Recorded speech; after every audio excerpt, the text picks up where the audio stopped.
Let's try this again. Now we are live. It should be on YouTube as well. I apologize for the inconvenience.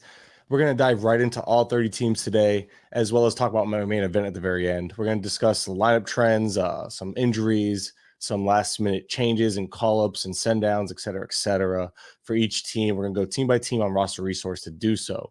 So let's dive right in now that we're good to go. Let's dive right in. Let's talk about the Braves here. The Braves, you have Acuna at the top. That should be expected. But see, they have Ozuna plugged in here at DH. I don't know his role is going to be the everyday DH. They have other players that are going to need rest. They also have players like Darno who can get in there at times. Hilliard, if they really want to stream a lefty over a righty, if they want to play matchups. Ozuna had a really strong spring. He's coming off a year where his power metrics were still there, but ultimately, I don't know his role. It could be weak side platoon paired with a little bit of playing time versus righties. I do think he'll play more DH than not to start the year. But then beyond that, I don't know if Eddie Rosario can hold them back at this point if they really feel intent on streaming the two of them. So overall, I do really like Ozuna for the most part because of where he's going in drafts as a cheap power source, but I don't trust it. And honestly, I don't know why Sean Murphy's batting seventh according to roster resource.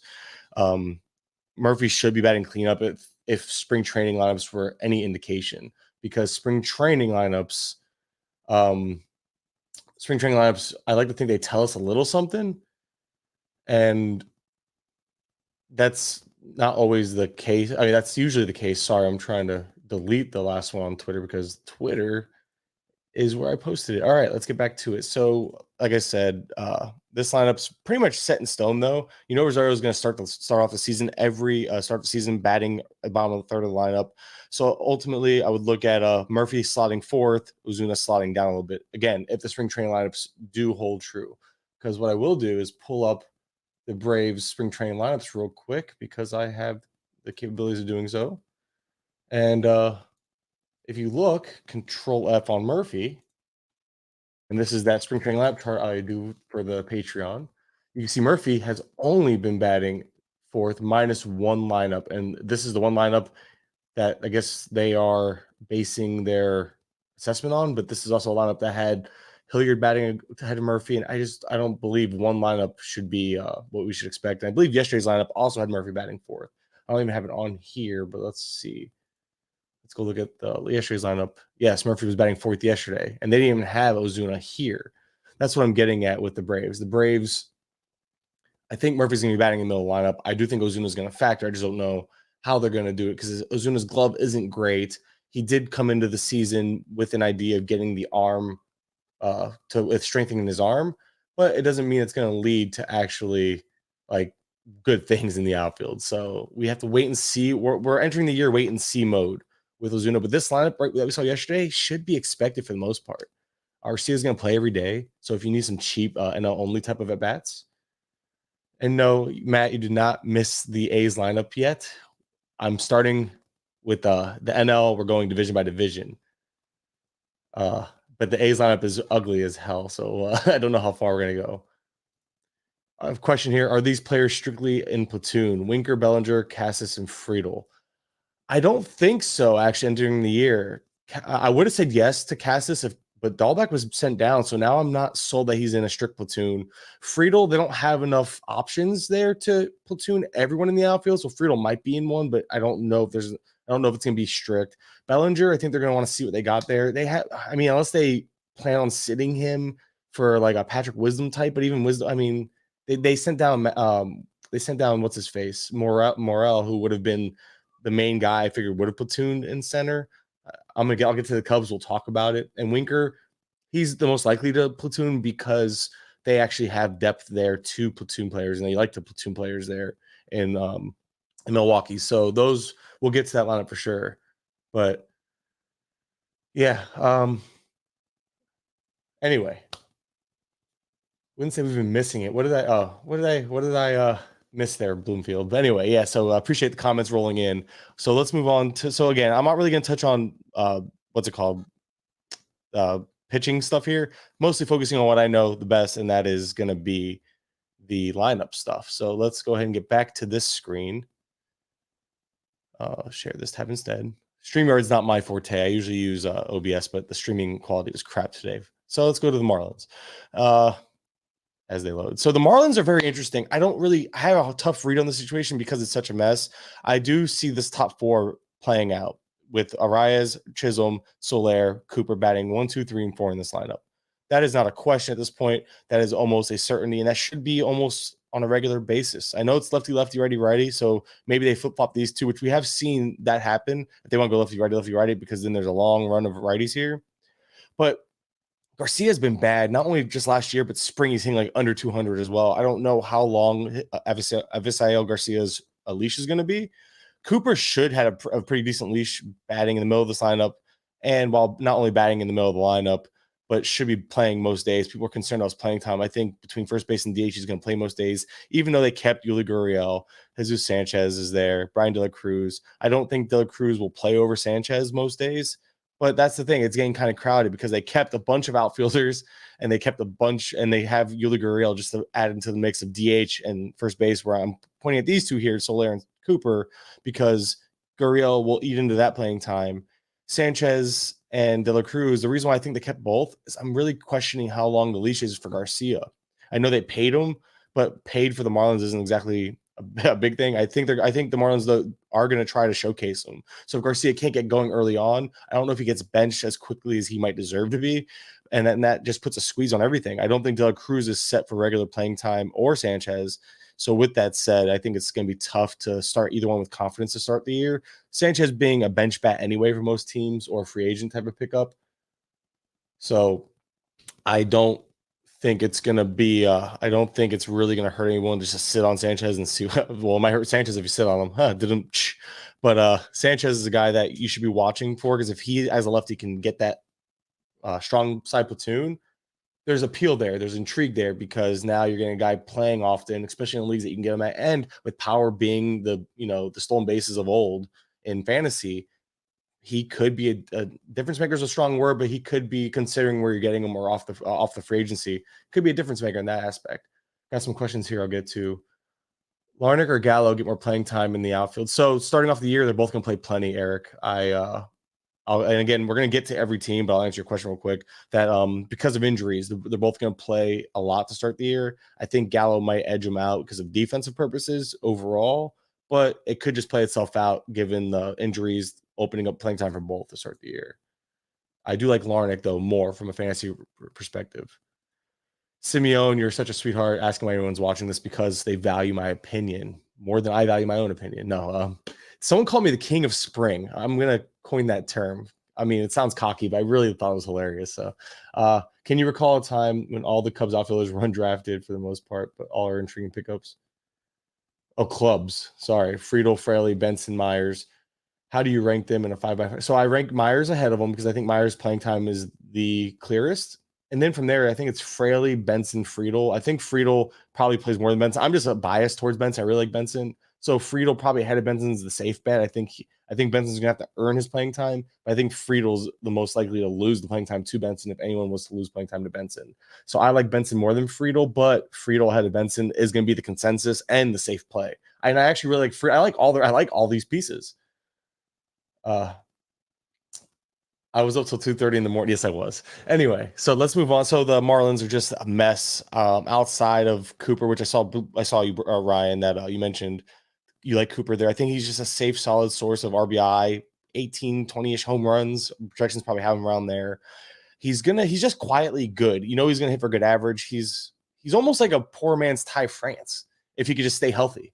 That's really how you should put it. Like if you want some batting average help, a little bit of pop, some RBI help, he is a poor man's Ty France. Just he can't stay healthy to put up that type of Ty France season.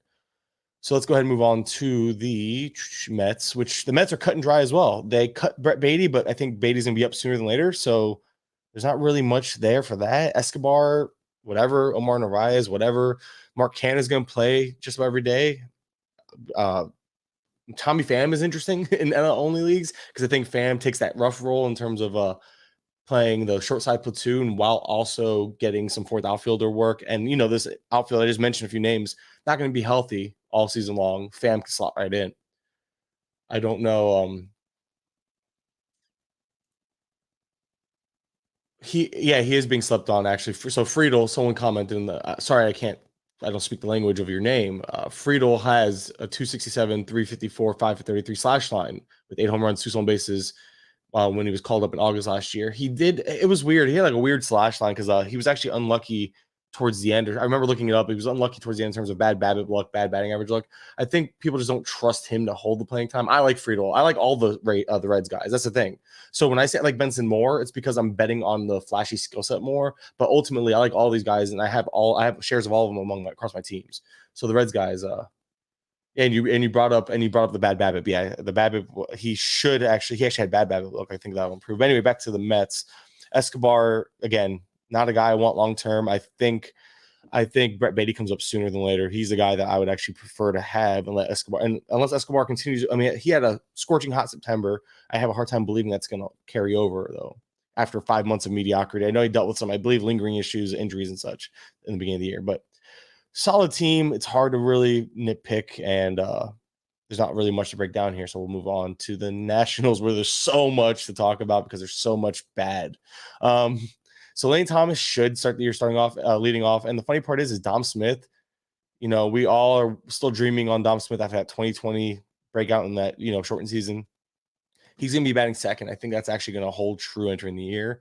Don't know how long it holds beyond, a little bit, but CJ Abrams this offseason has been putrid. I don't think he's going to hit himself up anytime soon.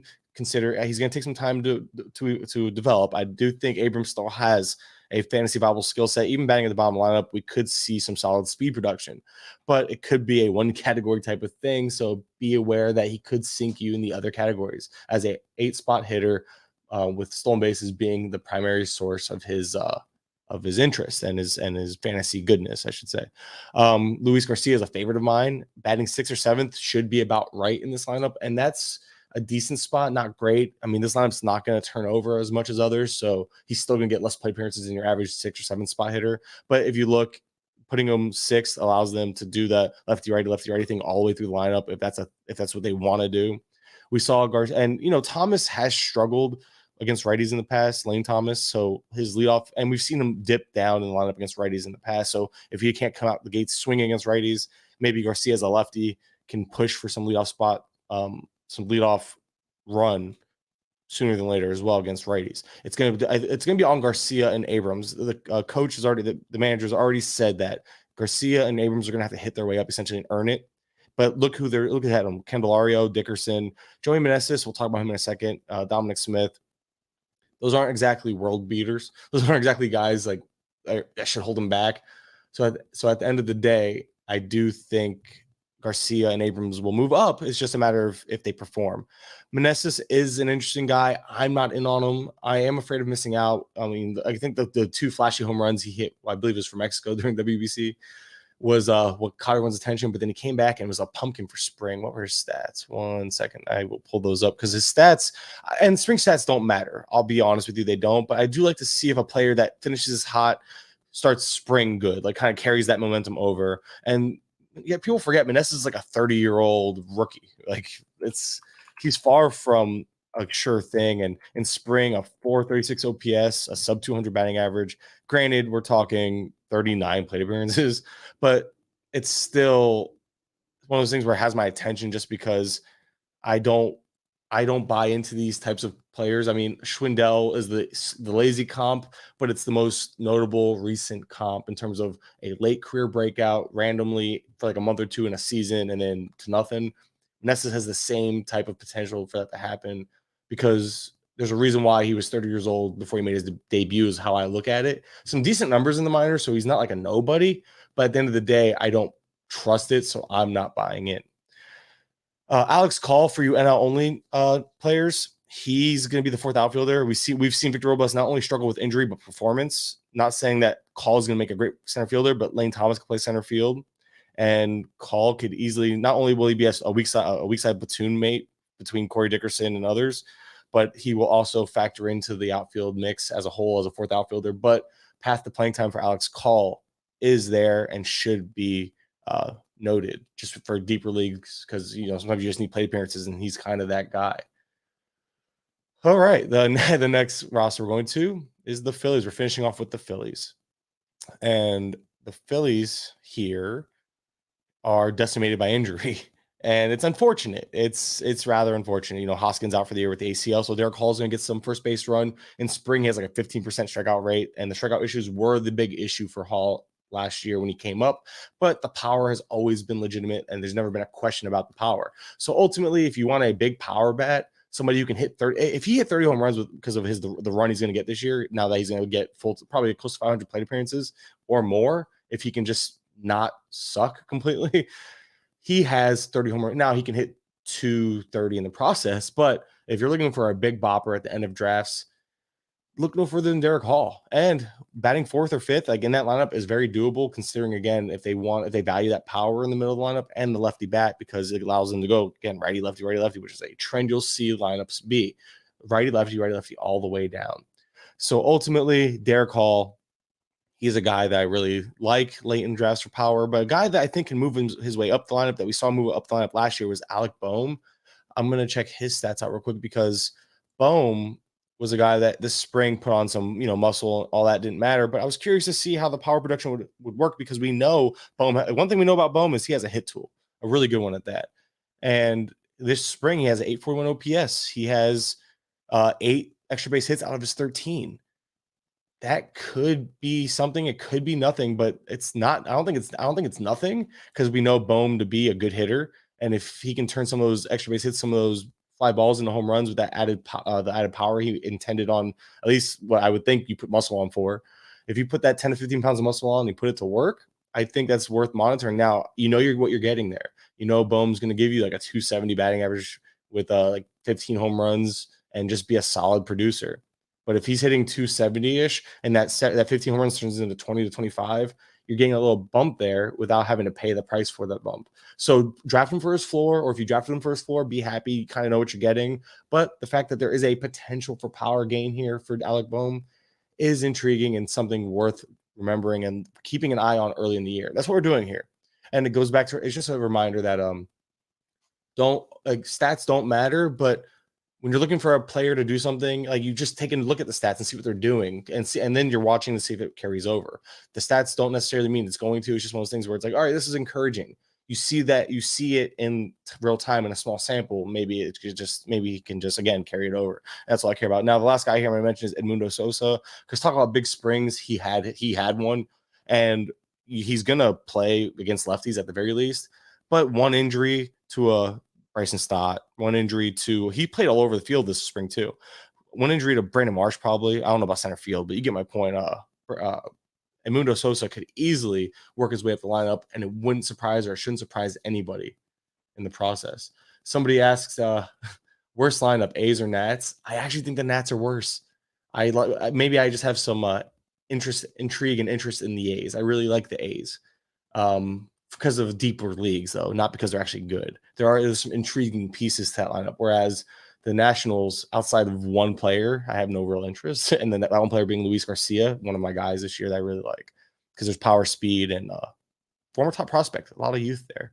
So yeah, this team, Edmundo Sosa's a guy, just keep an eye on him, because if he turns into a bigger role, can carry over some of what we're seeing in spring. There is some offensive fantasy juice there. Let's actually pull up his line real quick before we move on. He has 4 home runs, 2 stolen bases, batting 364 with a 1126 OPS. So I mean, again, it's spring training, but that's the type of thing you see. Okay, that jumps off the page. So maybe that will as well. Maybe he can as well in season. So we're moving over to the NL. Let's get to the Brewers. Here we go. So we talked about the Brewers a little bit earlier, but so they show everyone platooning, and the problem is with this team, they can make it happen. Luke Voigt did sign a 1-year deal, so he is going to be on the team now. I don't know if he's going to strictly platoon, though. I think I could see him, but at the end of the day, I'm not seeing a clear spot for him not to strictly platoon.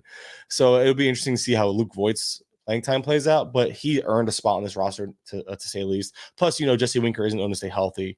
There's a clear path to playing time there against lefties at the very least, and one injury to a Jesse Winker or Rowdy Tellez, and he is the next man up.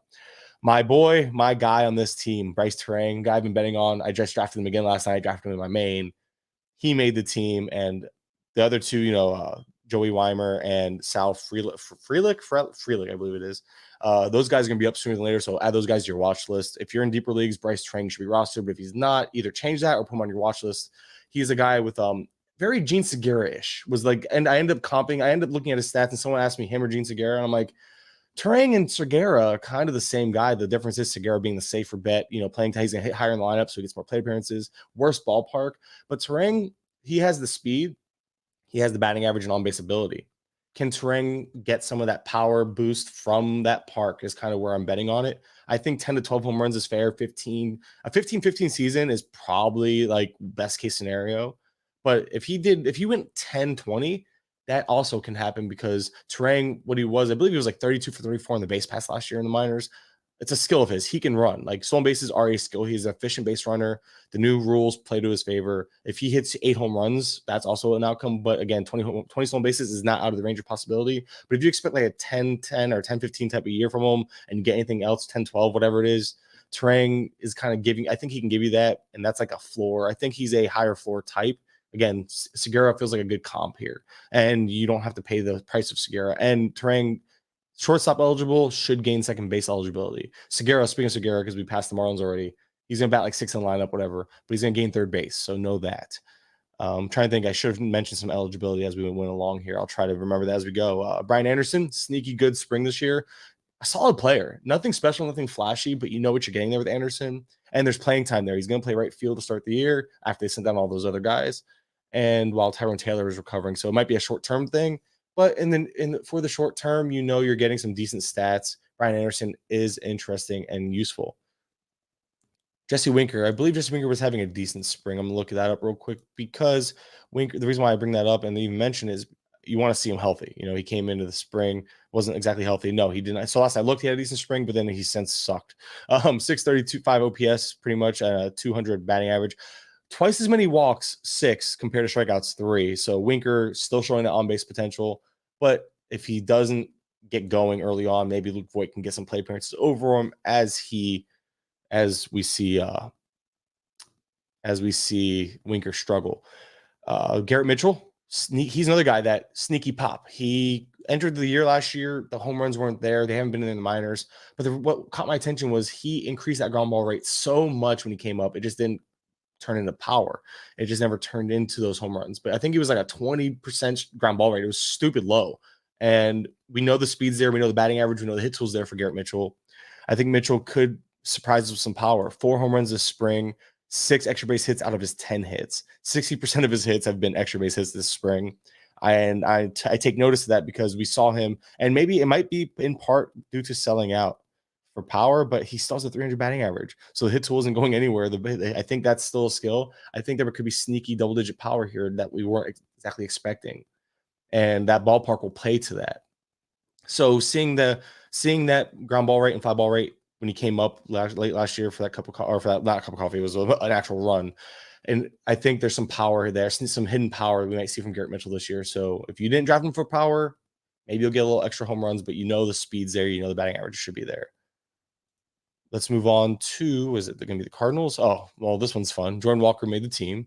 Carlson, the coach, came out and said that he's going to be a defensive replacement for guys like Jordan Walker. So Walker might lose the occasional plate appearance late in games if that's the case. But ultimately, Walker is going to play every day until he proves he can't, type of thing. If he gets sent down, it wouldn't be surprised just because rookies struggle. He's a stash if he gets sent down, but he's breaking camp with the team and should bat in the bottom third of the lineup. Gorman suddenly becomes more intriguing because I think Gorman is going to get the strong side of a DH platoon. We saw him kind of act in that manner last year. Same thing with Carlson. We saw Carlson act as a weak side platoon / switch hitting bat off the bench, which is and a defensive replacement. That's what they talked about utilizing him as in this article I read yesterday.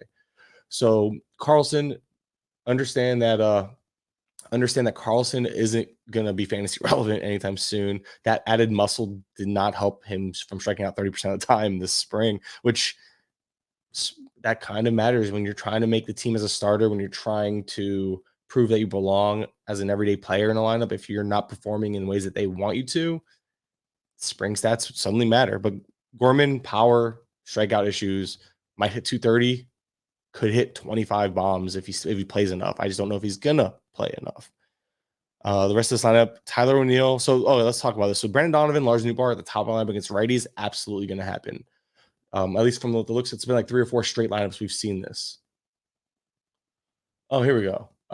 I don't think Gorman. No, I think they're going to platoon. So someone asked, Eric asked if Gorman and Carson are going to platoon. I don't think they're going to platoon necessarily in the way that people I think in the outfield. I think it's going to be a DH platoon where Gorman plays DH against righties, maybe gets some second base run. If anybody plays the outfield, it's going to be Edman or Donovan most likely. But they also have Alec Burleson that'll factor in. But regardless, no. Long story short, no. Gorman should not gain eligibility in the outfield. Meanwhile, like save versus lefties, Carlson comes in, plays the outfield, you might have a different person playing DH is all. That's all that is. I don't see Gorman gaining outfield eligibility. Someone said I'm the man. I appreciate you, David. You're the man for supporting the show. Yes, and I was getting to that. Edman's going to lead off when facing lefties. Thank you for commenting that. Edman's going to lead off facing lefties. You're going to have Nootbaar and Donovan batting top 2 facing righties to start the year from what it looks like. O'Neill's going to bat second against lefties, and it looks like 6th otherwise. I think it's appropriate. Maybe I could see O'Neill batting 7th, and they flip-flop Gorman just to get a lefty in there because at that point it's 4 straight righties. So if O'Neill bats 7th, that wouldn't be too much of a surprise. But ultimately 6th or 7th for O'Neill against righties, but he's going to play every day. He's going to play center field, and I think he's in for a bounce back year. I think O'Neill can bounce back. It shouldn't surprise anybody if he does. Again, goes back to the bench stuff. Burleson's interesting if there's an injury, 4th outfield type. Yepez got sent down, obviously, but if he comes up, he's a DH type. We know he can hit, but he hasn't really put it together for other than like short spurts here and there. Wait. Let's talk eligibility here. I just remembered Walker's going to gain outfield, obviously. And I don't know about anybody else here. So that's about it. Cubs. This one was interesting because all spring long, Christopher Morel actually wasn't playing third base, which I was, all right, cool. I'm off of him anyway. He's not going to have an everyday role. I figured Morel could be a utility type come day one. Morel, last I checked, and we'll see, he was already sent down. But I think he was striking out 40% of the time in spring. And I'm sorry, a 910 OPS, though, and a 269 batting average. I was like, all right, cool. But here's the thing about Morel. He has the tools. No one questioned the tools about Morel.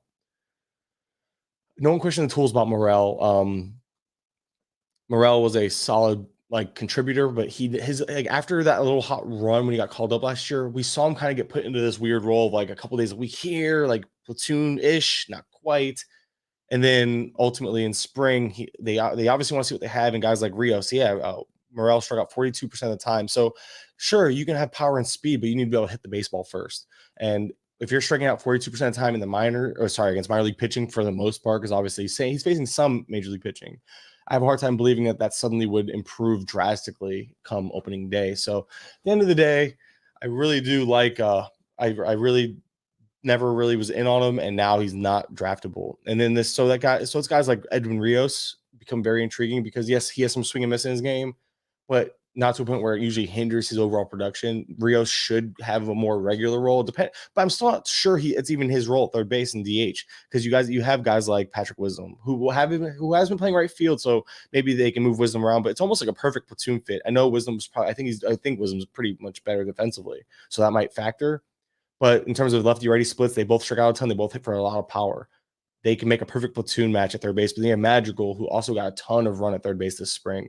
So he's going to factor in. So it might not be so cut and dry as we think. But I think Edwin Rios will get a solid run at least DHing and playing third base against righties as the left-handed bat. And someone asked me here, thoughts on Ashcraft. I just am afraid of – I think he's showing promise. Ashcraft – we're going to get to the Reds here shortly, actually. But Ashcraft is a guy that I don't ever trust. It's just Reds pitching, but ultimately there's upside there. And I think he has some stuff to be interesting. Just know that wins can be an issue. And, of course, if he gets Great America Small Parked, that can also be an issue. But ultimately where he's going in drafts, very little risk. There's reward there. But going back to this, Master Boney. Oh man, I think it's Miles Mastroboni. I don't know how to say it. I apologize, but he's going to take that Morel role where he's going to be the util type, I believe. Madrigal's going to factor into the infield. Don't really have much. Terren's obviously backup catcher. Well, not even. Where's there's Jan Gomes. Terren's can be a catcher for. I'm surprised he's on here. I just don't think he's not going to be there long. I don't know. Anyway, looking at this lineup, it's pretty as expected. Horner leading off, Ian Happ batting third. Trey Mancini's having a nice little spring, and it's good to see him bounce back after that rough second half with Astros. I forgot what it was. There was something that was hindering him, I believe that, but he made a point to correct that in the spring. Bellinger is still Bellinger, power speed, but will he hit 200 again? Uh, there's a likelihood of that. I was watching some of his at bats this spring, and the high fastball was still getting him, but he is Cody Bellinger, and his strikeout rate was only 15.7% this spring. I think that matters a little bit for him. But he was also, 3 home runs, 1 stolen base, batting 200, also within the range of outcomes for Cody Bellinger. Um, Eric Hosmer, the fact that he's up over Matt Mervis upsets me, but it is what it is. I don't know. Hosmer has a only appeal. He's going to play. So we can move on to the Pirates, which this team has deep league implications here. You have McCutchen. I do buy McCutchen playing DH. They have Choi on the strong side of platoon of Santana, but all spring long we've seen Santana getting all pretty much all. I know Choi's come back from injury, but we've seen Santana getting all the run with the regulars, batting fourth. I haven't seen, where is Choi? Let me see last time Choi hasn't, he started the day before, but Santana was in the lineup also with him. Troy hasn't been starting with the regulars here. Let's look at this. Share this tab.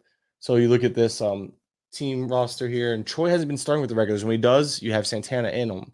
You have Troy here, Santana's here. Troy here, not all the regulars. When you have all the regulars, like this lineup has a lot of them, pretty much most of them, even against the righty. Santana also, I know Troy's obviously the lefty. A weak side platoon for Santana isn't out of the question, but I think Santana opens the year starting as the regular first baseman. And I think that he was hindered. Santana was hindered by the shift a ton after starting like 2 or 3 years ago. Still has really good strong power metrics. Still has really good plate discipline, elite plate discipline at that. Good contact skills. I think Santana could be in for a little bounce back, and he's a very intriguing corner infield option in the reserve rounds, or has been. Swinsky, power or bust. We just talked about Bellinger being like a 200 hitter, but can hit for power and speed. I think Swinsky could hit. I think he has 30 home run upside, but I don't think he's gonna hit the ball enough to get it, or maybe lacking that swing miss could cause him to not play enough to get there. But ultimately, if you expect 25 home runs, that's there. It's just he can hit 220 in the process. But Sawinski is a very intriguing guy. Smith and Jigba, I believe is how you say it, is looks like he would be my favorite to make right field. He's been getting a lot of the run there lately, and Jiwan Bay playing second base with Castro. Like, I think Bay is going to play enough around the field to gain some eligibility at second base. He's outfield eligible.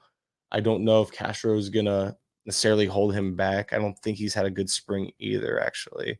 And spring stats will matter when you're fighting for position. Yeah, you have Smith and Jigba, who had a really strong spring, and right field for the taking. I think it's his.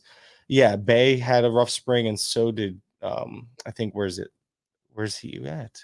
Oh my goodness. Oh, Castro 604 OPS, 20 strikeouts, which ended up being a 34.5% strikeout rate for him. Bay, 22% strikeout rate with a 547 OPS. Neither one of these guys are relevant outside AL only anyway. Is Yandy an everyday player? Yes, he is. Yandy Diaz will be leading off and playing third base and first base for that team, for the Rays. That's my take on them. Anyway, back to them. So Kutch, very intriguing, should bat third just every day. Farewell tour, he's going to play as much as he can handle.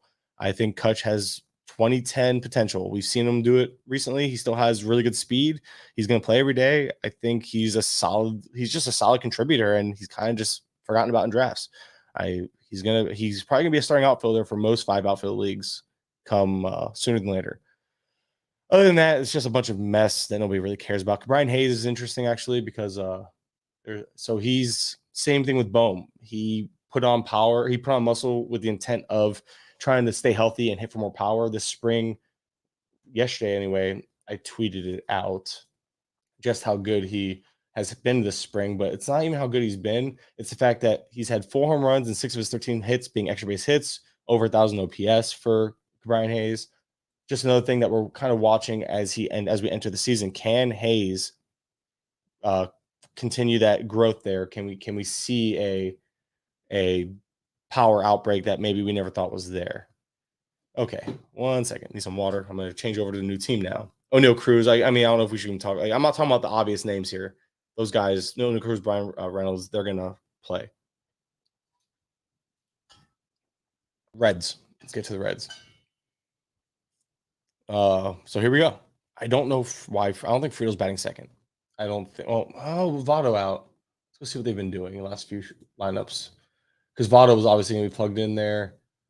How did they move? They moved Friedel up to. They moved Friedel up second once. So I don't know what their plans are. They've been. It's the problem is they've been getting Votto. Let's see what were they doing before Votto. So before Votto, Stevenson was actually batting second a lot. Will Myers would get some run at a batting second. So Stevenson, Friedel did get a couple starts there. It's just hard to say that he will necessarily because they also have Fraley who they like. So we're watching out. But at the end of the day, they could just easily slot him up there, Stevenson up to second, and kind of just let that fall into place. Fraley fourth, Friedel down here somewhere too. But at the end of the day, I really like this lineup as a whole. I'm really in on Jonathan India. I like what I saw this spring. He's making adjustments. He's feeling more comfortable at the plate. India's walking a ton, striking out very little, and power. There's a little bit of power there. Definitely some speed and definitely some batting average. And leading off and gets to play every day at Great American Small Park. Love it. Will Benson, a lot of flash, a lot of fantasy juice. There's also swing and miss in his game. So be aware that it could come with a bad batting average. But Benson, starting the year, should have an everyday role, at least on a strong side platoon. But if Fraley, who's known to get injured or struggle or can struggle, or Friedel struggles when Bottle returns and Myers needs to shift back to the outfield, I still think either A, one of these guys will stay as a fourth outfielder, or B, Benson gets sent down because he has three options. So does Fraley.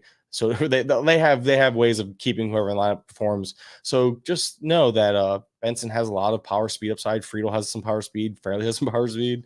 There's a lot of fantasy goodness here, and all very cheap, and there's a lot of just overall potential. I don't see why not targeting this lineup. Just again, this is one of the best ballparks to hit in, if not the best ballpark to hit in now. You want a piece of this lineup, even though it's on paper, it's ugly. For fantasy purposes, it's really, really solid. In terms of, there's not really any interest here. I still hold out hope for Barrero, but I expect him to play very little without injury, even though Kevin Newman offensively shouldn't be here. I don't know why they went out and did that. Let's move on to the D-backs. This one was interesting. We saw yesterday that the D-backs haven't been leading off Corbin Carroll like they have been all spring. Now that we've seen some regular lineups, that was intriguing to me because I think Carroll will hit his way up sooner than later. But we saw this manager and we saw this team lead off Josh Rojas plenty last year. Rojas could start the year leading off at least in a platoon. Could be a strong side platoon leading off, but nevertheless, he could be leading off. McCarthy batting in the bottom third of the lineup, I think that's more likely than where they have him slotted batting third. We've seen McCarthy have one good half of baseball, and everyone assumed he'd just be that guy. I'm not sold on it.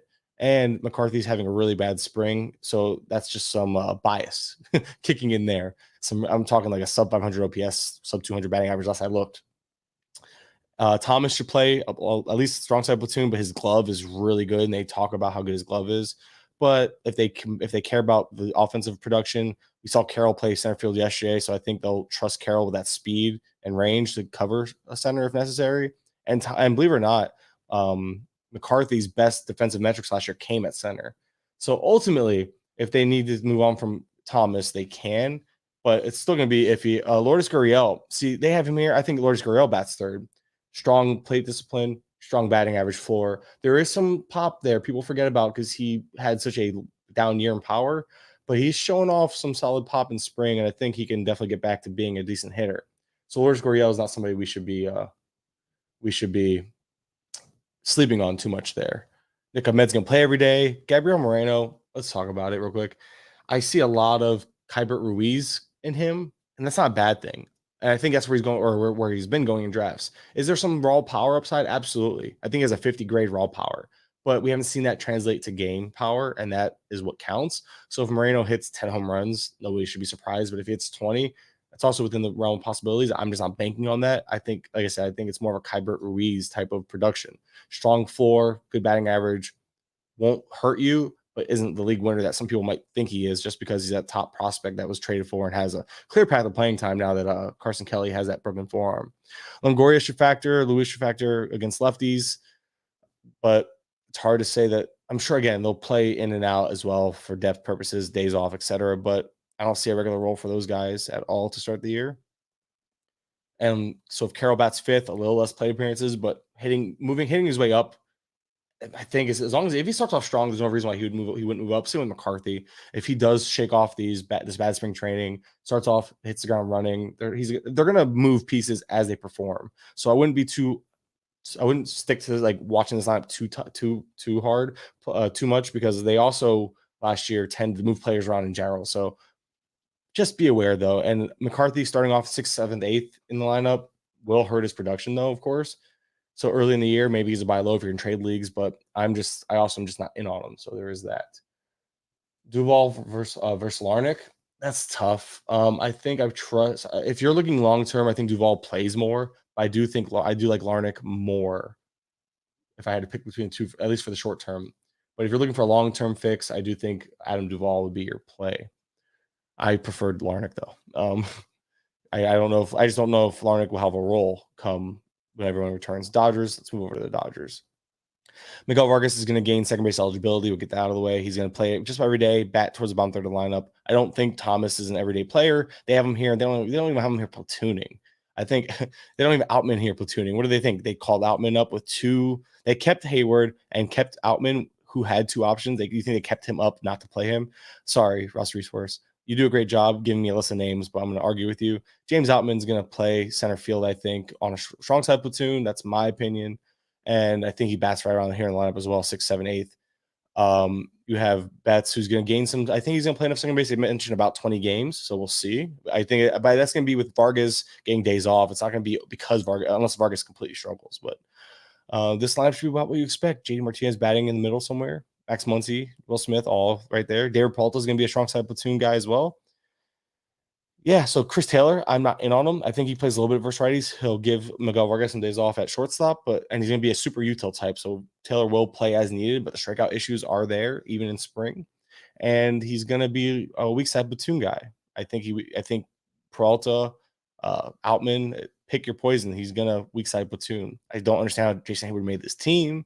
Maybe it was as a favor to Freddie Freeman, who really likes him and wanted him. I don't know. Doesn't make sense to me. But yes, this team pretty cut and dry. We can move on from them as well. Go to the, I'm already like, Giants. A player no one's really talking about that they should be more in on is Lamont Wade Jr.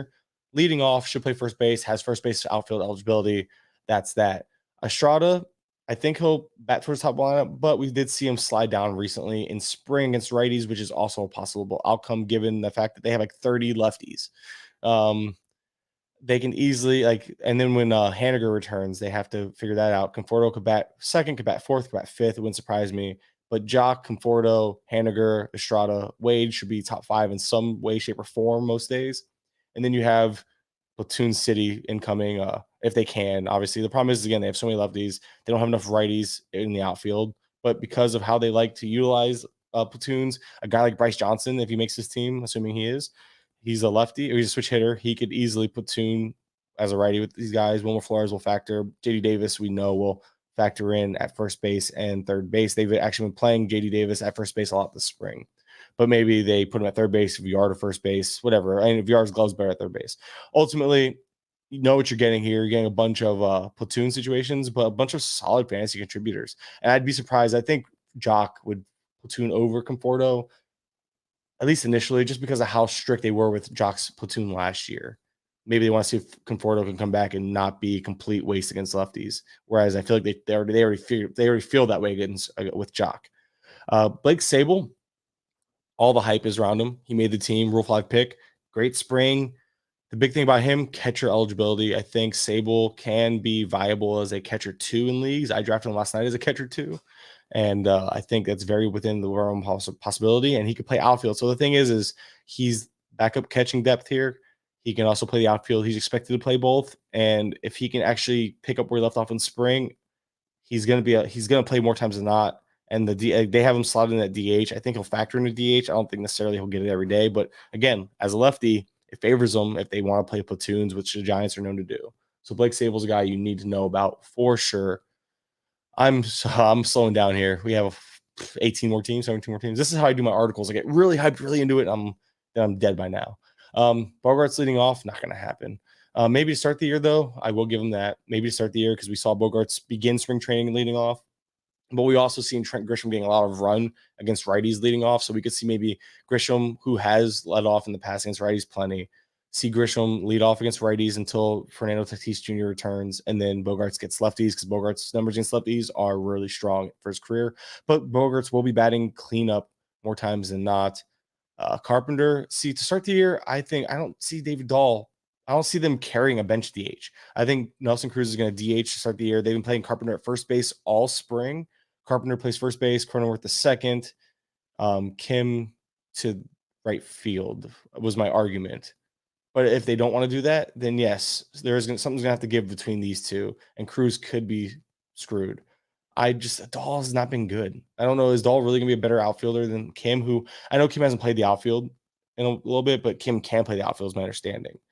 So I don't know if I'm suddenly buying into Cruz not DHing. I don't know. And then we've seen Carpenter play left field too. Not saying he should, or right field, sorry. We've seen Carpenter play the outfield though. Not saying he should play the outfield at 37 years old, but I don't think that they want to carry two DH bats. It just seems like a waste of space. And then speaking of catchers, Nola was terrible last year. Nola was absolutely horrendous as a catcher, and offensively, he had like an 88 WRC plus, sub 100, sub average. He's a below average player in general. He's not good. Campusano, top prospect, put on some serious bulk this year. I think he has like 4 or 5 home runs. Maybe, again, this is where my bias comes in here with Campusano, but the dude was so much better than, has been so much better than Nola. Nola is having a good spring. I'll give him that. I didn't even look at Nola's spring numbers because I don't care. But I'd be surprised if Nola plays a large amount over Campusano. Why would you bring up one of your top prospects and a better catcher, probably most likely a better fielding catcher at this point too, to sit him in favor of Nola? Nola will play. I believe Nola has splits too that like lend him to being a good against lefties. So maybe we see him get those lefties. Plus, I know they're both righties. It doesn't really matter there, but I don't know. I have a hard time believing that they're going to play Nola long. And if they do play Nola over Campusano, I don't see it being a long-term thing. So Campusano is a guy I really like, really, really like this spring. Where's I'm looking for his numbers. It's really bothering me. There they are. Yeah, 1,022 OPS, 5 walks, six strikeouts, and 3 home runs in his 8 hits. So the power's been there. And if you look, there's some pictures circulating. He's like juiced up. He pretty much doubled his size from 2020 to now. So the power isn't going to be on accident, which is interesting if he can hit for more power than we maybe anticipated. Otherwise, obviously, no interest in Door. Tatis comes back and everything kind of falls into place. When Tatis comes back, I figured Tatis would come back, and that's when Cruz and Carpenter something's going to have to give. I'm really surprised that David Dahl, really? I don't know. What has Dahl done this? Last I looked, he wasn't. Yeah, he's having okay. Yeah, he got his batting average up to 288. He was really bad. He has a 34.5 strikeout percentage though. But I guess if they want to, maybe his glove in right field, obviously going to be better than Carpenter. Maybe they value that. I'm just surprised that they're not going to try out Kim in the right field or something, just to get Cruz and Carpenter. I'm harping on this way more than anybody cares about. Let's move on to the Rockies, I guess. They signed Mike Moustakas to get in the way because why wouldn't they? I don't know if they're going to utilize him as a strong side platoon to Eliuris Montero. I haven't seen any real reports on that. Somebody mentioned to me yesterday that Montero was named the starter. So I'm looking up to see if there's anything about that, but I haven't seen any news on that situation. And I know they have Montero as the starter here at their base. And Moustakas, I hope this is what they do. This is what they should do. But I don't trust it, especially with the way that they think that they want to get cute with the platoons. Moustakas and Montero both had strong springs. We'll see how this plays out sooner than later, I hope. But ultimately, I do like Montero as a power source. And if the Rockies do the right thing here, they let the young kid carry over the hot spring start. And if you look at today's lineup, it looks opening day-ish. And Montero is in against a righty and Freddie Peralta over Moustakas. So I really like Montero here especially if he can just keep that spot. There's no reason why they wouldn't let him run with it if he holds. It's gonna be on him, I guess. But Moustakas, just know that he's there and can factor and screw things up here. Especially if they want to play platoons, they could. They shouldn't. Castro could factor in because I don't know what's up with Profar. I haven't seen a thing about Profar. They signed him and went dark. If anybody watching knows what happened with Profar, please let me know. But he's supposed to be playing and he's supposed to be starting and leading off. I haven't seen a single update about him. And I haven't looked this morning. So we will look this morning. Oh, visa issues. He will join the Rockies in time for opening day. That was today at 2. Oh, so it happened while we were streaming, basically. Good. So we got that answer. Profar will be leading off most likely for this team. So a guy like Castro, who made the team, will be factoring in on days off and stuff like that. But when Randall Grichuk returns, there's no room for someone. Something's gonna have to give. Dazzler probably ends up being the fourth outfielder. Castro gets sent down, or he has 2 options. So we'll see. We can move on from the Rockies. I don't think. Oh, McMahon's gonna gain second base eligibility. That's worth mentioning. We can move on from there though. Oh, Tovar. Don't forget Tovar. He's gonna play. He's gonna start and break camp as a starting shortstop. Batting ninth, speed first, a little bit of power, nothing crazy. Let's go to the Blue Jays, shall we? This team you can write this team in pen for the most part. It will be interesting to see what they do with Danny Jansen, but Brandon Belt was pretty much told, like, hey, you're going to play as much as you can handle, which in my thought process is he's going to get the righties. So platoon is coming his way, but he should be the strong side. And I think I think this between 4th and 6th is right. He's been batting cleanup all spring, so I could see I see Belt and Varsho flip-flopping. But regardless, I think these 2 lefties are going to slot right here. The top of the lineup, Springer, Bichette, and Guerrero is going to be the top 3 most days, with Chapman, by no fault of his own, sliding all the way down to 9th. I don't trust Whit Merrifield to last long term as a second baseman. I think Santiago Espinal can factor in, and they have a guy in Addison Barger that was supposed to break camp, did not, and he's going to need to find a way to make his way into the lineup. I don't think he plays second base. I know he plays shortstop and he plays in third base and left field, I believe, in spring. But Barger could push his way up sooner than later, which maybe they get him some second base reps in the minors just to get him comfortable with it. Because if you can play shortstop, if you can play third base, I think you can handle learning second base. And having the range of a shortstop at second base with the new shift rules could be beneficial. And he's a lefty bat as well. But Merrifield had a strong run to end last year. I just don't know how much of a run he's going to have come if he has another slow start to begin this year. And they have other options. Biggio's not another option, but he is another option, so to speak. He's going to play 2 games a week, maybe 3, fill in via injury, maybe some left-handed at bats late in game as a if they want to get him in against a righty over Merrifield type of thing. But Espinal could easily factor in the second base sooner or later, and they mentioned he's going to factor in second base, so he's not going to be in a strict platoon. You have, I just saw your comment here, Fox. Thanks for, I appreciate it. I just figured it out too. I think we figured it out at the same time, or you dropped it in there. But Kevin Kiermaier, another name to just know he's going to play, but the glove will keep him in there. Probably platoon though. We can nothing really here to mention. I'm trying to think. Again, it's just about Danny Jansen. I think Jansen will play enough to be a solid catcher too. I know he was going right around that fringe catcher 1 spot. I think he has the potential to be really good, even with a limited amount of plate appearances. And that catcher, it's all about quality over quantity for the most part anyway.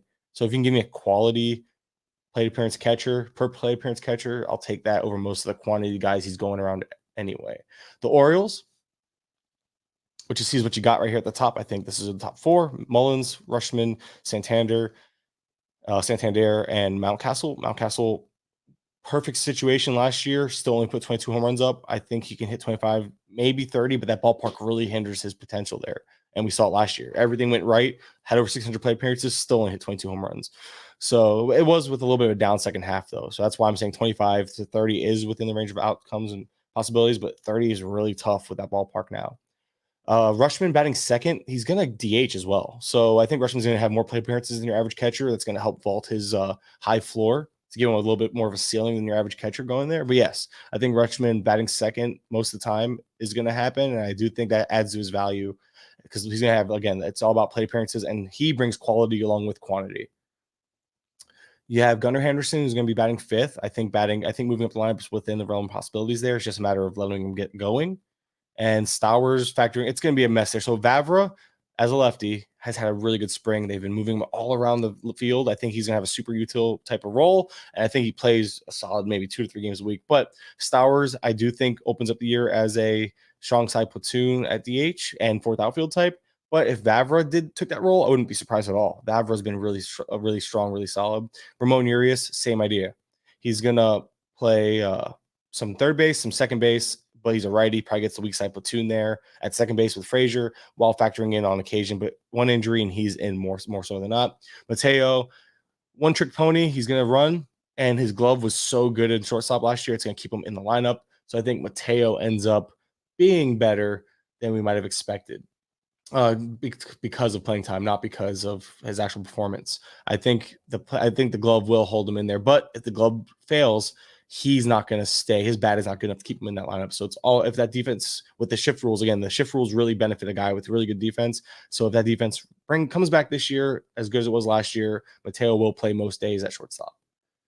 But just know they have Gunnar Henderson, who can play shortstop, Ramon Urias for third base, Vavra for third base. They have options. So if Mateo is really that bad with the bat, which he can be, probably will be, I wouldn't have got his draft price was way too high this year. As Agent Muldar. Okay, I got you, man. Refer to me as Agent Muldar. I hope I said that right. I will. Agent Muldar. I like it. All right. Let's move on to the another fun team, the Rays, which are like the Giants are like the Rays of the NL. But the Rays are the originators of all this chaos, and they actually don't have any platoons according to this thing. I don't buy it. Yandy Diaz will lead off and play first base, I think, and he'll factor into third base. But I think they're going to see what they have there at Isaac Paredes. Isaac Paredes had like a 700 OPS against righties last year with like a 100 WRC plus. He was serviceable. I think we see him play plenty. With that said, I don't think the leash will be all that long because they have a guy in Curtis Mead who can come up and play third base. Top prospect, really strong bat. I think he can handle it. So Paredes, Paredes was a top prospect in his own right. He can crush lefties. I think he'll play. I don't see them really hit. I see the leash being long, but Mead shouldn't be down too long. I don't know when they gain that extra year of eligibility on Mead, but if Paredes gets hurt or struggles mightily, they probably will plug it with Tyler Walls, who they shouldn't, but they probably will. And but Paredes is very interesting there. But let's go from top to bottom. Top 4 in the lineup should be in some form or fashion this against righties most days. I say against righties because Lowe will sit against tough lefties, maybe move down a little bit. Ramirez. So this is what I was thinking about. They have 5 righties here. Siri, Bentoncourt, who's a catcher, and obviously they have Mejia, who's a switch hitter. They could platoon easily. But Paredes and Margot and Ramirez. Something's got to give because I don't think they kept Josh Lowe up to not play him. And he's a lefty. Look at these 4 straight righties. You're going to tell me they're not going to get a lefty bat in there most days? Luke Raley had a really strong spring. I think he could platoon and factor in. Harold Ramirez deserves a shot at a full-time role again, but he entered the year last year, if memory serves, as a weak side platoon bat. So Ramirez, if he started off in that role again, wouldn't surprise me. And I don't think you mess around with Margot. I think I would think it was Jason Collette made a very good comment about how Siri, or was it, maybe it was Thompson on Twitter. The series defense should keep him in there most days. Sure. Does that mean Margot isn't guaranteed everyday role? Ramirez, Lowe is going to play is what I'm getting at. Lefty bat. They need a lefty bat in the bottom half of that order. And Lowe had an option. So it's not like they couldn't send him down.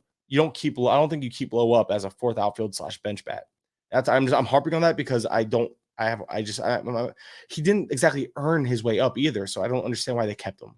I know there's a squeeze everywhere. This team's always squeezing for players and playing time because they have so many options. It's always a headache with them. I am not an X-Files fan. No, not a big X-Files fan. I apologize. So if someone else caught that reference, you feel free to laugh at me because I did not catch the reference. But yeah, so this team, that's the fallout I see there. Stud, really strong, solid corner infield type, huge upside, power, and elsewhere. Good, really big. He has like 10 stolen bases this spring. Siri's a huge stolen base guy, but something's got to give here for playing time for Lowe. I believe that if they kept Lowe, something's got to give there. Instead of harping on it, let's move on to the Red Sox. This was surprising. They sent down Bobby Dahlbeck and Jorge Alfaro, both of which I expected to at least be bench spots. Instead, they fill those bench spots with Yu Chang, who can also play the infield role pretty well, and Connor Wong, who obviously backup catcher. So those are the guys there that will play a bunch in terms of like backup role. But to start the year, Enrique Hernandez batting ninth should happen against righties. They did mention him and Arroyo as leading off against lefties as the righty bats. Cassis batting sixth looks likely with Verdugo starting off the year getting the first shot at leading off. But both names were mentioned. So both names should factor, but I think Verdugo gets the first shot if those last few lineups in spring were any indication. But seeing those guys flip-flop wouldn't be a surprise, especially if Verdugo starts off slow. Turner, middle lineup. Masataka Yoshida could also factor into the top of the lineup, but they seem intent on keeping him as a middle lineup bat. Same with Duvall, not with the lineup spot, not with the leading off part, but the middle lineup spot. And he's going to get a bunch of run. It's going to take an injury to see what's his face, Jaron Duran get some regular run there. Reese McGuire, second catcher type, but very, very limited in terms of potential. Arroyo, I wonder how long the playing time is going to be there, because with Adalberto Mondesi set to return, you should see probably Enrique Hernandez move to second base. Arroyo gets put back into a util type, and Chang gets sent down or gets cut or something happens there, because there's no room for all of them. Because Arroyo has no options, Chang has no options, but we'll see what happens. Rex Snyder, we saw him platoon last year. That's pretty much all his role is. But yeah, so what we got here. So just know Enrique Hernandez play appearances aren't going to be great this year. My family's home, so if there's some background noise, I apologize in advance. What should we do tomorrow is a good question. Watch this all over if you didn't catch it the first time around. And you're gonna hear kids in the background. Don't mind me. I'm live streaming. Go. A lot closer. I had to tell me. I caught it. I muted it. I apologize, my kids. But anyway, so we have the DJ LeMahieu leading off. I think it's gonna happen. Volpe did break camp with the team, and he did say he's gonna bat ninth. So that's happening. Volpe's playing every day. They sent down Peraza. Peraza is optioned. I apologize. I'm losing my train of thought here. I don't believe in this. I don't agree with this. Why is Oswaldo Cabrera down here? I think Cabrera plays every day over the likes of Hicks. I know that they love Hicks there for some reason, but Hicks is I don't see Hicks playing every day. I see Oswaldo Cabrera playing every day. But that's just me. Maybe it's my bias there. IKF is going to be a utility. When Beta returns, there is going to be a squeeze for playing time in the outfield. That much I do know. But Stanton's not going to play every day in right field. LeMahieu's not going to play every day at DH. LeMahieu's going to factor all over the field. He's going to DH. He's going to first base, second base, third base. Donaldson's going to get regular rest. You're going to see Torres get regular days off. You're going to see Rizzo definitely get regular days off. And that's why LeMahieu's going to play a lot. But everyone's going to get regular days off. You're going to have Cabrera playing the outfield to start the year most days and play third base like he did last year and like we see in spring. So I like Cabrera a lot. I like Torres. I think Torres is being slept on because of these other middle infield types, but Torres is a guy with a little bit of power, a little bit of speed. He'll never put up 2019 numbers again in terms of power, but people don't realize how good he was last year. So Torres is a guy, expect good things, even batting, and he's batting fifth in this lineup. It's a really solid roster spot here. Robert mentioned I disconnected. No. You disconnected. Lefties? I'm guessing you meant the Rays. Rays against lefties, I'm expecting, I'll go back real quick. The Rays against lefties, I expect this type of lineup against lefties for sure for the Rays. But against righties, I think Lowe plays most days. They didn't keep him up for no reason. But the lineup you're seeing here with Paredes, Siri, Margot, a righty-heavy split here. So back to the Yankees, I think that's everything. But Oswaldo Cabrera is a guy I really like. I wanted to make sure I hit the nail on the head on that one. Rizzo, yeah. So this is what you should expect the lineup to look like probably too, with LeMahieu leading off, Judge, Rizzo, Stanton, Torres. I really do think that's going to happen. Then kind of fill in the blanks here at the end. This rotation's a mess right now. And we're not even talking rotations today, so we're going to skip ahead. But that rotation is absolutely horrendous in terms of just like compare what it should be. So you have this team, write it in pen, man. It's been like this all spring. Kwan, Rosario, J Ram, Josh Bell, Naylor. I love Naylor this year. I do think he will platoon at times. I don't think it's like a full set platoon, but he's gonna platoon. Same thing with Andres Jimenez. He's gonna not play against every single righty or lefty, but you have guys like Will Brennan, very solid bat on the bench. He needs an injury though. This team is so full. He needs an injury for a regular role, but Brennan, very good bat to ball skills, power, speed combination, guy that you really want to have your eye on your watch list or stashed in deeper formats. Gabriel Arias, I'm not sure exactly how to pronounce it. I apologize. But he's going to factor into that utility role. Think Owen Miller. Think a guy that can play second base, third base, probably he played some outfield this spring too.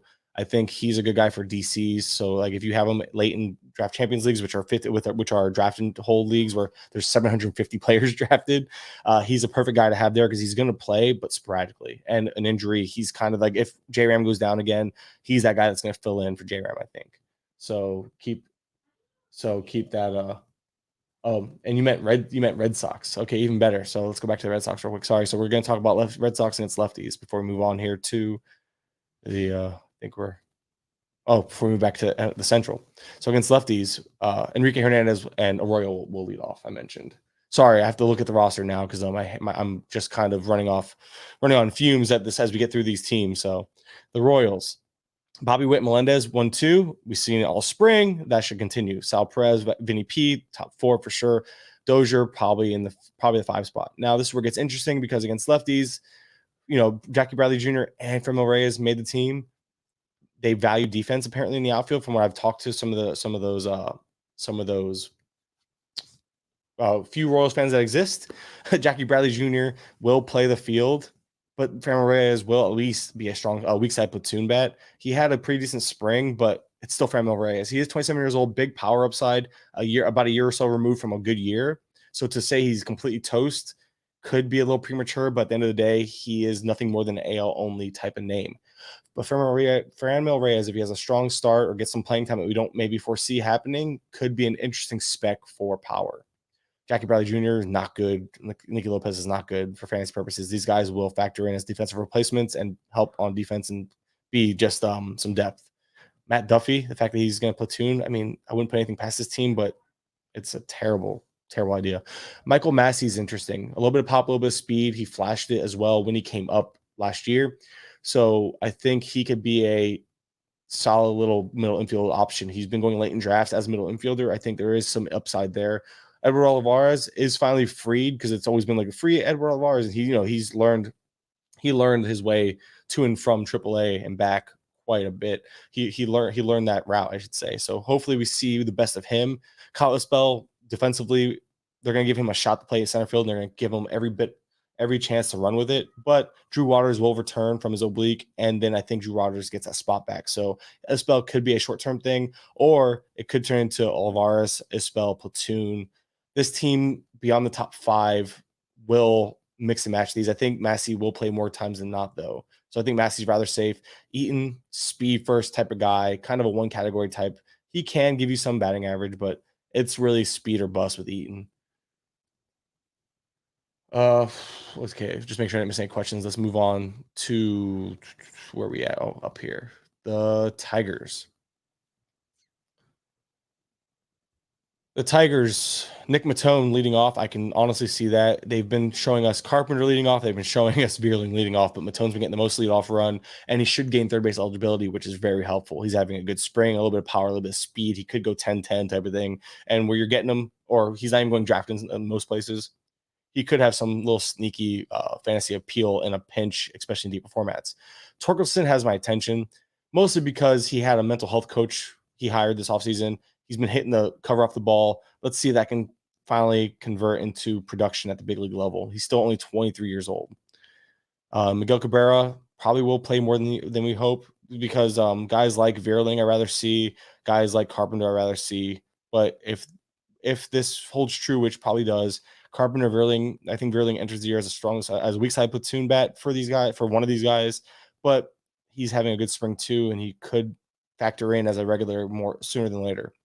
Riley Green was a guy I'm interested in because I drafted him last night as well, but more so because he's another guy that if he could just elevate the ball more, I think there's big things. And he's another guy that we've seen 7 extra base hits out of 16. So, and he's having a really good spring. 4 home runs, 1 stolen base. So he's showing the power and speed a little bit. I think we see that year from him, that 2010 type of year. That's 260-ish. I could see all that happening. I really like Riley Green this year. And I say 20 home runs. I think there's room for more, but that ballpark, even with the dimensions changed, I think Riley Green could still be hindered by it because it's still a big ballpark. Javier Baez, will he bounce back is the big question. He's going so late in drafts that you can get him as a middle infielder. There's a little risk there, but Baez did play through injury last year, and he had a decent finish to the year. Baez bounced back. If he went 2010, shouldn't surprise anybody. Problem is he might hit 230 in the process. Scope plays every day. If you're looking for play appearances, that's a guy to know. But Matone, I like him deep league sleeper because he's going to gain third base eligibility and he's going to play probably almost every day. The Phillies are probably wishing they had Vierling and Matone right about now. Poor Phillies. Twins. We talked about Larnach a little bit, but we'll talk about it again. Larnach should start the year with a rather regular role. You have Buxton starting the year injured. You have, DHing. You have Polanco on the IL, Krylov on the IL. Gallo will play first base and gain eligibility there.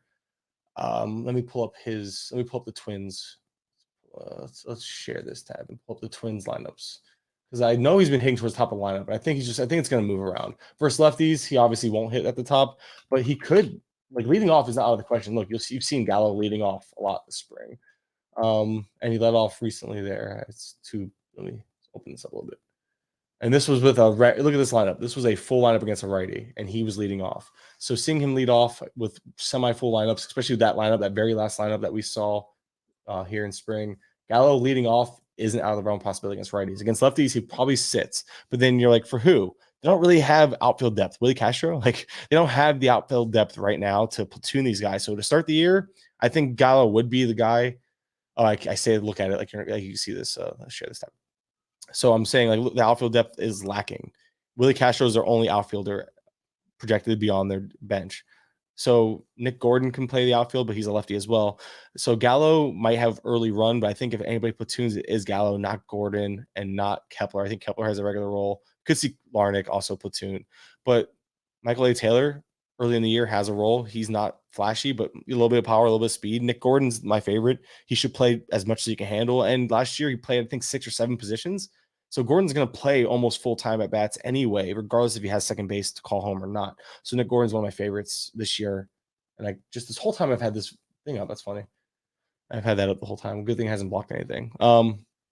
But yeah, Larnach, very, very good spring. Some power there. I'm pulling up his stats from spring. And that's what caught my attention, because Larnach has been a guy with some hype in the past. So if he can carry the spring over and the playing time, I mean, we're talking 4 home runs, 1,130 OPS, 350 batting average, not striking out much at all. Just a great spring training. Same thing, but a lot of teams are hitting great in spring. Miranda's having a good spring. Farmer had a big spring. Kepler had a big spring. Kepler's also walking almost as much as he's striking out, 4 to 5, couple home runs. Caught stealing, so maybe there's some stolen base juice. Maybe he'll try. I doubt it, though. But yes, and I love this rotation this year. Fantasy, very friendly for drafts. And I think there's a lot of win potential here. So yes, this team, although injuries are hindering it, I think there's a lot of solid fantasy production and potential here. The White Sox, right? This team in pen too. Everyone knows, if you know my content at all, you know I love Eloy Jimenez this year. I think he's going to DH more now that they kept Colas. Oscar Colas should play right field more times than not.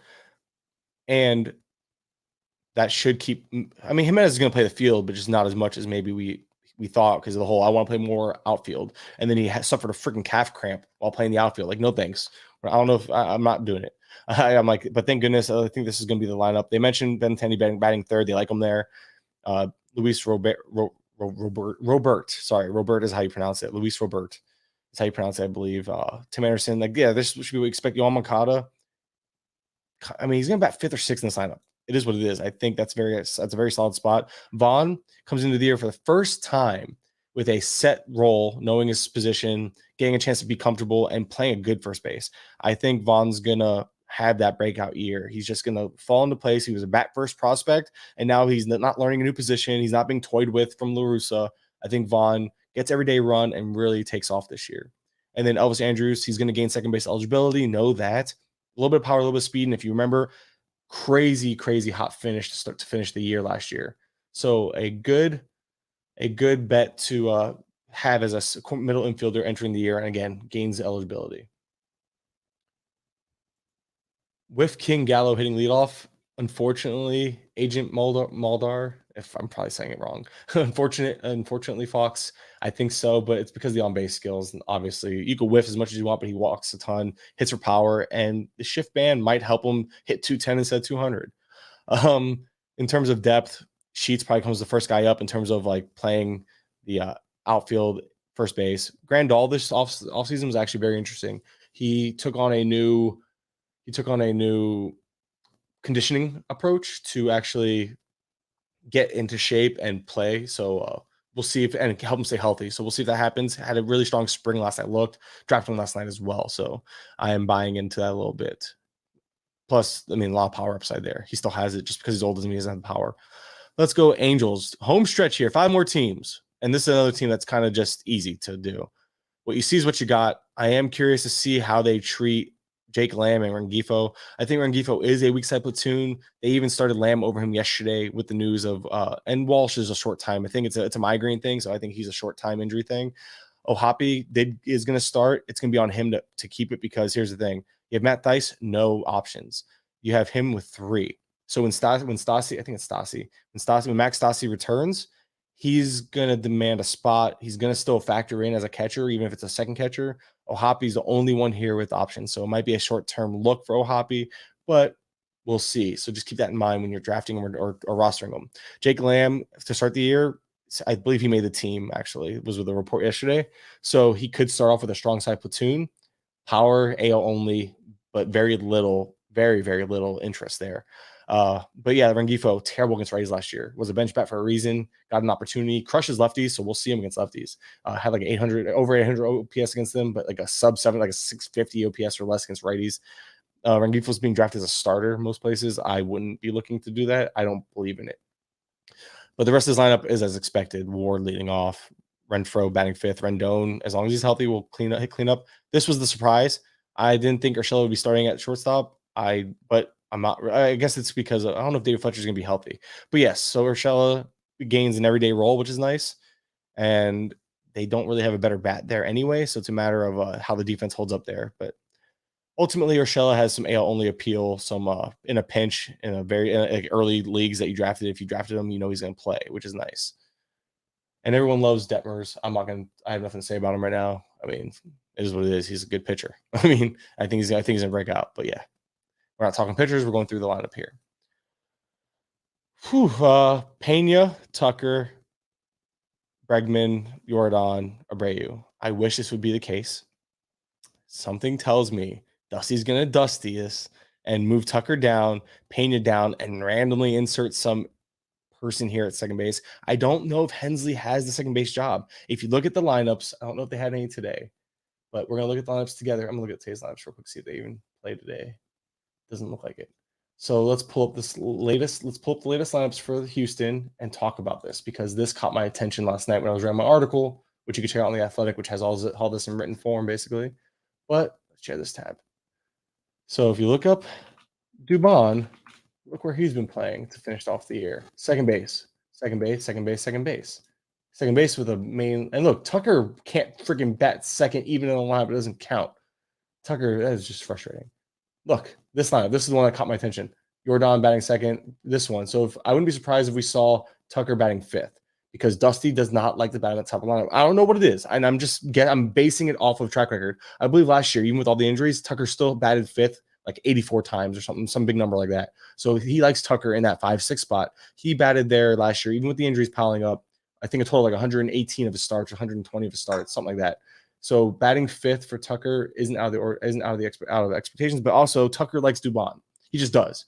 I don't know why. I can't explain it, and he shouldn't. But Dubon, I think, gets the first crack at the second base spot over Hensley. It's stupid, but it is what it is, and our fantasy teams don't matter to them. So, but Myers, McCormick, and that's the thing. Durden can factor into this. Dubon can factor into all this. And so can Hensley. I think it's going to be a bunch of names in this bottom half here just moving around until they figure it out. And going back to the Tucker at 5 spot thing, they probably want to get another lefty down here anyway and not have to depend on these lefties. So we'll see. It's going to be interesting to see. But yes, Brantley, we know when he's healthy, he's slotting into the 2 spot, and obviously Altuve will lead off. So then these guys definitely will slot back down to the bottom half when everyone's healthy. But yeah, I wanted to bring up that Dubon thing. I keep doing this whole showing off. So I'm talking about here, right here. So right here, there's a whole bunch of righties. I could see Tucker batting 5th because they want to get a lefty lower in the lineup, then go righty, righty, lefty, righty, lefty. I could see that happening to start the year, just to give them some, and not have to give them 6 straight righties to turn over a lineup, because you have 5 here, and then the leadoff man being a righty. They have other lefties up, but yeah, like I said, Durden, all these guys here, Hensley, Dubon, they're all Jake Myers. All this they'll all factor in. It's gonna be a mess, and you'll have some Matijevic. I can't say his last name. You'll have him factor into the mess as well. It's just a lot of mess and a lot of frustration to deal with here early on for the Astros. Athletics, what everyone was waiting for. There's actually a lot of intrigue here for me, in my opinion. You have Tony Kemp leading off. Yes, Esteury Ruiz batting 9th should happen. I think he's a 1 category, possibly 2, depending on batting average, but a 1 category producer. Shea Langoliers is going to gain catcher eligibility right away. So if you draft him he'll have util only in NFBC formats. Just know it's going to be 2 weeks, and then he'll be your catcher too. So make a plan for that. Nick Allen and Aledmus Diaz. I guess Diaz could bat second. I'm not surprised it's the A's. Anything can happen. I'm surprised Laureano doesn't, but we'll see. Diaz could bat second, and it's gonna be some weird platoon mix between the two of them. It's a mess. I don't like that. But then Seth Brown, Aguilar, this Ryan Noda guy, I know he's a Rule 5 pick, but he has like a 40% strikeout rate in spring. He has huge power. So the guy can hit 45 bombs, but he can't hit the ball enough to do so is the problem. So the power isn't a question. It's the fact that he struck out like 28% in AAA last year. And in the pros, that's going to translate to like 35% probably. And I don't know how long they're going to give him run when you have a guy like Connor Capel, who's the complete opposite. Capel can play the outfield, will factor in as a 4th outfielder, but he is a lefty too. So if Noda struggles, they can move Aguilar to first base. They could put Seth Brown at first base, and Capel should be playing sooner than later. I really like Connor Capel this year. There's power, there's speed, there's a strong hit tool, and strong plate discipline. A lot to like from Connor Capel. No reason why he shouldn't be making this team and starting over the likes of a Ryan Noda. But Noda will get some run, and there's a lot of power upside, but man, I don't know how long it's going to last if he can't make contact. Nick Allen, like I mentioned, some weird platoon with Diaz, could just be seriously striking a weak side platoon, even though they're both righties. Other than that, yeah, I wanted to bring up Capel. And Laureano possibly batting 6th or 7th is actually very possible. He's been doing it all spring. So him not batting 2nd over Diaz, although surprising, is possible. So just know that when you're factoring that into your projections. He should still hit for power and get some speed, but it's not going to be as it was. Plate appearances were part of the intrigue there, and they might not be as plentiful as we hoped for to start the year. Colton Wong's going to bat 2nd, from my guesses. The way the last 3 or 4 lineups, it's been J-Rod leading off, Colton Wong batting 2nd, and considering that it would let them go righty, lefty, righty, righty, and then I think they're going to put Cal Raleigh here to bat, switch to lefty, righty, lefty, righty. So it gives them more lefty, righty up and down the lineup. But this is what you're seeing. Kelenick's going to get full run. Haggerty, I do expect him and Hummel to factor in versus lefties at the very least, but Hummel can play some catcher, so hopefully he could be a sneaky Blake Sable type, because there's power, speed. He can play all over the field.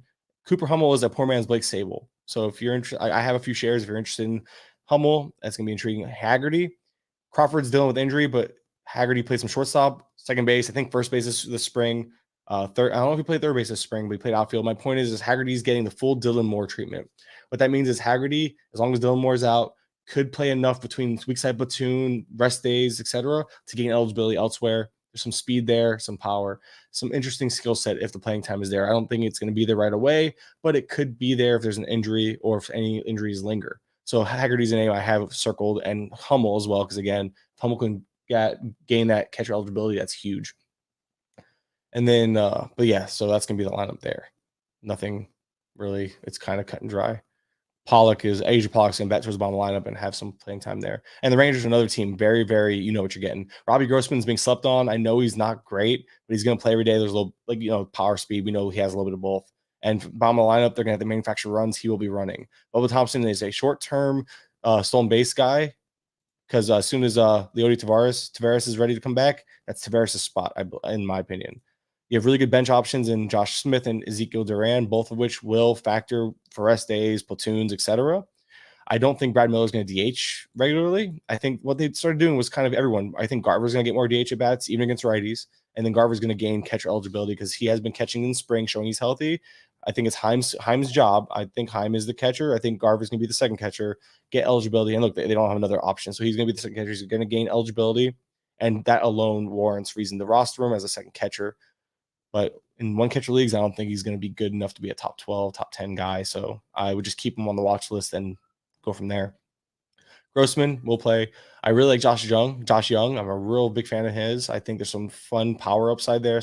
He was a top prospect. Shoulder injury hindered his rookie season. He barely played, and when he did play, he didn't look great. Spring's been really good to him. We're seeing some of that prospect shine and pedigree, or some of that prospect pedigree shine through.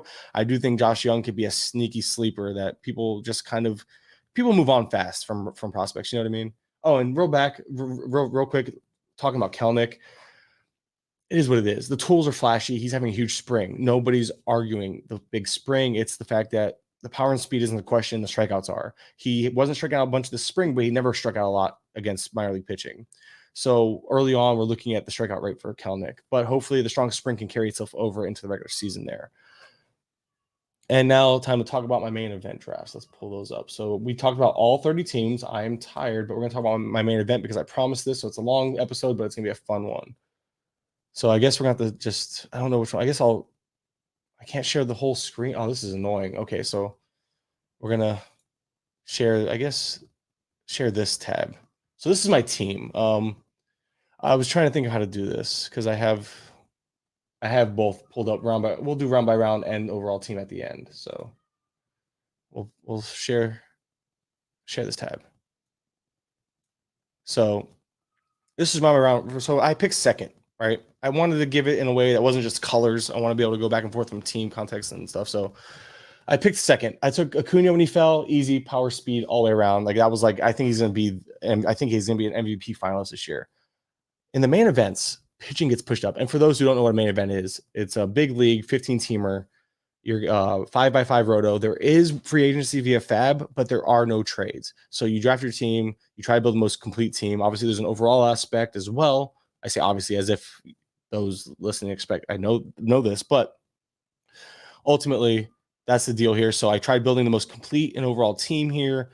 Tried to hit on everything while simultaneously, trying to project forward on some of these players. So obviously Acuna was an easy pick. Woodruff, Gossman. I double tap pitching here. Pitching gets way pushed up in these formats. So I passed on Devers in the third round actually to get Gossman. Maybe that's a mistake, but again, I trust my process. And I thought it was worth mentioning. In this league, so then because again, what I just did, you saw the content, if those still watching, the content I just did was what I do all season long. So hitting is what I keep on top of. I'm really keen on hitters. I wanted to go pitching heavy. So I took Darvish in the third as my third SP and a 15-teamer that's really strong. I was going to take Eloy here. Eloy Jimenez he's my guy. He fell here, but so did Ced Mullins. I look at Cedric Mullins. I have him ranked higher than Eloy. I was like, okay, so with Ronald Acuna Jr., you have Cedric Mullins and Cunha. You're getting speed, you're getting some power, he's not zero, you're getting more runs. I'm securing runs, which are hard to stream. I'm securing stolen bases, which I think everyone thinks stolen bases are going to be up, but that might not happen. That might happen, but it might happen for the good players. So more than just these random crappy players. So I didn't mind securing speed. Now I'm like, okay, cool. Now I know I need power. Willie Adames comes around. That's a 30 home run bat. We saw it happen before. He's not a zero for power. But again, now I know I have batting average issues. So I'm looking at Cunha, I'm looking at Cedric Mullins, I'm looking at Willie Adames. I'm like, got some batting average question marks here. However, I addressed power. I know I have runs. Adames has some RBI upside. I know he bats like second in the lineup, so that the RBIs are minimal. So I'm like, all right, cool. I know I need some power. I still need more pop. I know Cunha's not zero for pop. Cunha can hit 32. He's going to hit 30 home runs probably as well. But you get my point. Like I want power is going to fly off boards faster than speed. However, I didn't want to leave this area without a closer. Clay Holmes fell to me in a spot I did not expect him to. 92nd overall. That was a little higher than most of where he was going. So Clay Holmes is my first closer. I really like Clay Holmes this year. I think he's going to be a top 5 closer, and you're getting him outside, like closer to like the 10th ranked closer. Sean Murphy, and then of course with all the injuries popping up for a closer, Hendricks, Edwin Diaz, it made closers go up, and somehow he fell anyway. And then of course I waited till pick 120. It's a 2-catcher format. So Sean Murphy was there, and he was for me, he was the end of a tier. I did not want to leave my draft without a top 10 to 12 catcher, and I got one. And then, of course, to pile on pitching, because again, I remember I told you pitching was something I wanted to focus on. I took Jesus Luzardo. So now I have 4 guys I value, and I'm big on Jesus Luzardo, and I wanted upside. I have a very, very safe floor in Woodruff, Gossman, Darvish. So I wanted to get a very safe. I wanted to take my upside pick, my breakout pick, a guy who has legitimate top 20 starting pitcher upside that you're getting outside the top 20, and Luzardo. He probably top 15 upside, I would say, but it's all about health. Regardless, I got Luzardo as my SP4. I felt great about that. And I'm like, all right, cool. Now it's time to start smacking some hitting. I got another guy I told you I believed in, Jonathan India. Stolen bases, batting average, Great American Ballpark. He's going to play. And that's kind of what you want. And you want that ballpark. You want to attack that ballpark. And you want power. He's not a 0 for power either. But again, now I realize I'm like, oh, here I go. I have no home runs. I'm lacking power. I'm lacking RBI. So I decided to approach that a little bit with Matt Chapman. Now batting 7th, 6th, 7th in the lineup. The RBIs won't be as good as I would like. However, I addressed power and I addressed RBI. However, batting average might be a concern again. I'm hoping that the shift rules and I know he's a righty, but maybe the shift rules, I'm just hopeful. And then the new park factors in that field can help with the power, and maybe some BABIP luck, he hits much more off the wall. Closers got pushed up. I jumped ADP by like 60 picks for Carlos Estevez. So wrong one. Carlos Estevez, because I believe he's going to close and get me 20 plus saves. And I wanted a solid second closer. I didn't want to play that closer waiting game. So I have 2 closers now. I have 4 starting pitchers, and I have to build my offense. And now I have to go to my strength, right? So then now I got a guy that I think hit 20 to 25 home runs. He could hit 30, but I'm not banking on it. I'd say 20 to 25 and get you like 80 plus RBIs. That's Josh Naylor. I know he will platoon at times, or maybe platoon full time. I don't care. 550 play appearances is still within an easy full-time strong side platoon guy. I think that there's some serious power upside there. I like him.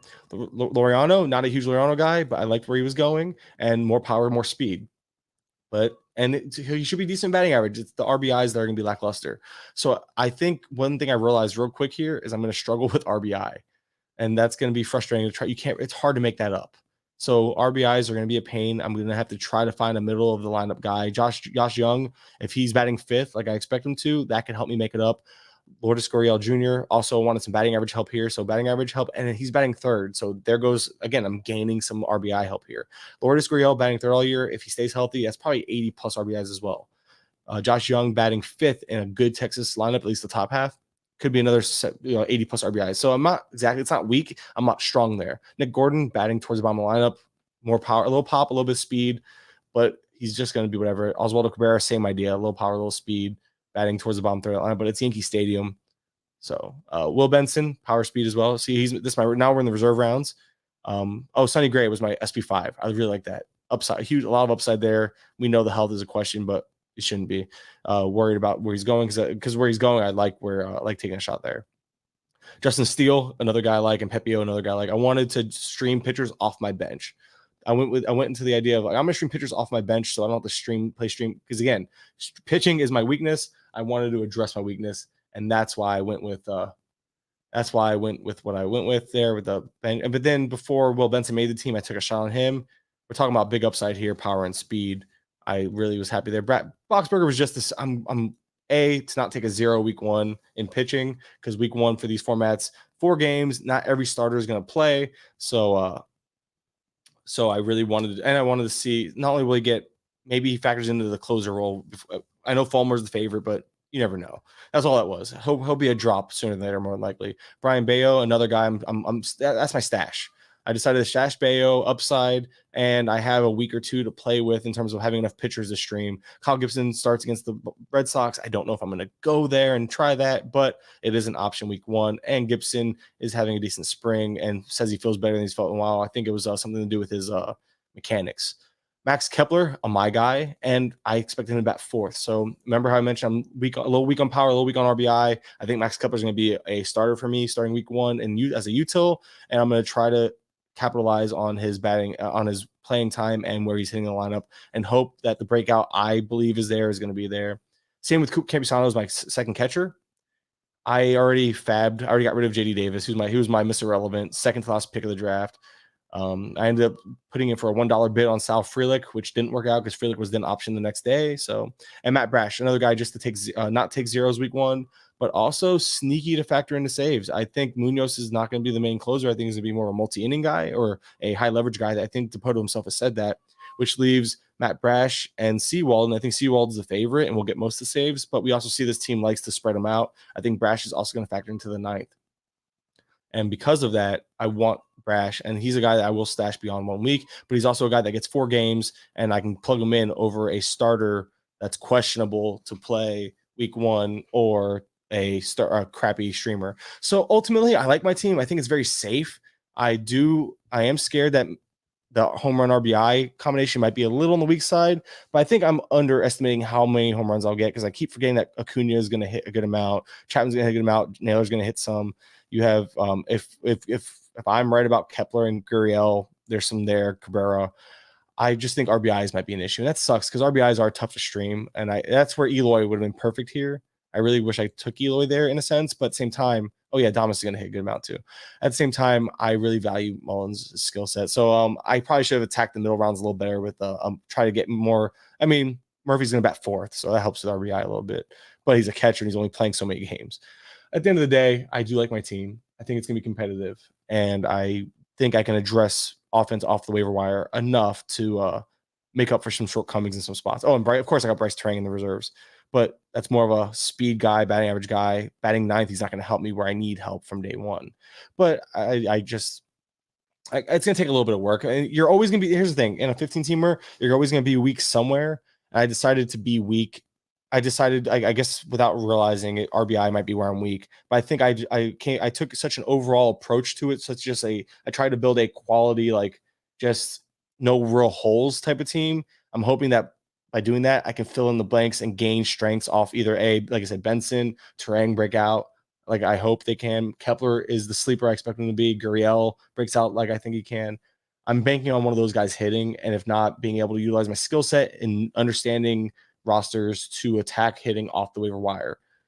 That's where I'm going. I'm using my strengths because again, a 15-teamer this deep of a league, you're going to be weak somewhere. Everyone has weaknesses somewhere. I made sure pitching wasn't, made sure closers weren't, and I made sure I had my speed and my other stuff capitalized. Like I said, batting average is a little bit random, but I think batting average, I'm not really too worried about it. I'm more worried about RBI because that's just Derek Hall was drafted. Nelson Cruz is available, but meh.